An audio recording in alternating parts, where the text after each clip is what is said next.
Hi, it's me again with CorelDraw Tips and Tricks, part 2 of this. Luckily, I didn't erase that, and somebody watched the video and they said, how did I get the pattern to go into that shape without the...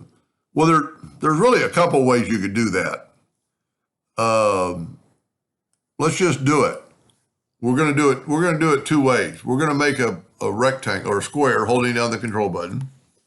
I'm going to Control D and make a duplicate, and holding down the shift button, I'm going to, well, I didn't really mean to do that, but I'm going to go CE, and I've got that shape. I'm going to make this one a little bit smaller by holding down the shift key.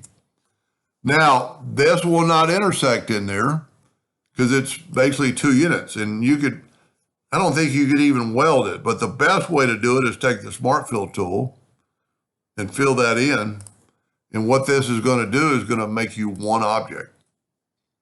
Now we can left click, right click, and let's make the outline red so maybe we can see it better. And now we're going to bring this in and we can select it all and we can intersect. So that I'm really glad he asked the question because I didn't think about it when I did it. Now, the other way we could do it would be to don't worry about the square. Well, let's do that. Tell you what, let's work in the center of the page. Let's hit P. So we have to get this out of the way.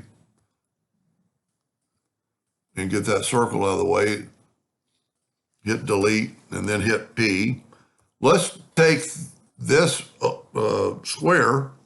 So this is another way you could do the same thing. We're going to make another square, Control D, and I didn't hit Control D. I'm going to make another square, but I'm going to nudge this out of the way. It's still going to be in the center of the page. Now I've got a square in my group, so I've got 2 objects. I'm going to go ahead and intersect it. Well, this time I just have the box.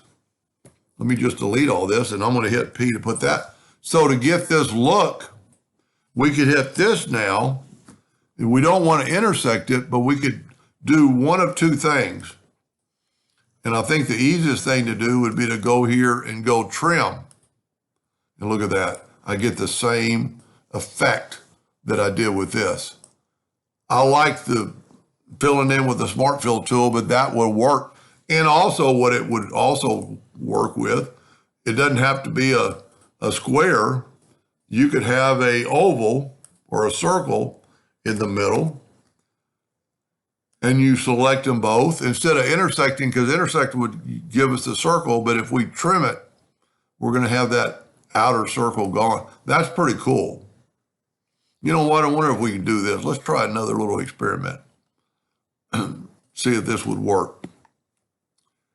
I am going to intersect this first. I'm going to move that out of the way. Well, let me back up. Let me change my nudge factor to about, 40 inches. So now let's intersect this and move that out of the way. And now let's trim this. Now let's take this and rotate it 45 degrees and put it back. Look at that. That's pretty cool. Now we need to take away the red line. I think it'll make it look a lot better. Look at that pattern. And I could have done, 22 and a half.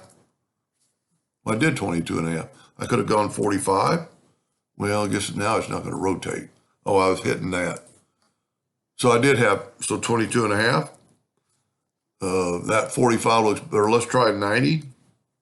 Well, 90 is going to, that's going to look pretty cool.